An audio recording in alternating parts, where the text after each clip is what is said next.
এটিপির সাথে অংশীদারিত্ব এগিয়ে নেয়ার চেষ্টা চলছে। সই হয়েছে $1.4 বিলিয়ন চুক্তি, জানিয়েছেন অর্থমন্ত্রী আমির খসরু মাহমুদ চৌধুরী। বলেন, নবায়নযোগ্য জ্বালানি খাতে $2 বিলিয়ন বিনিয়োগের আলোচনা চলছে।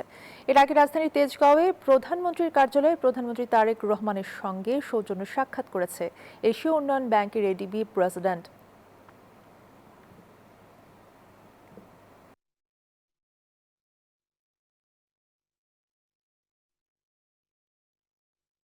Bashundhara public school and college 2026 শিক্ষাবর্ষে ভর্তি চলছে।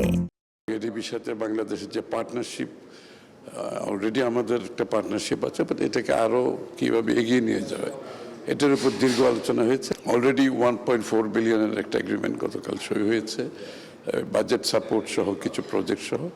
এছাড়াও আরও আগামী দিনের জন্য বিশেষ করে রিনিউয়েবল এনার্জি, সোলার, বিশেষ করে এখানে একটা কি সাপোর্ট দেওয়া যায় রিনিউয়েবল এনার্জির জন্য। বাট 2 বিলিয়নের মতো একটা আলোচনা চলছে ওদের সাথে।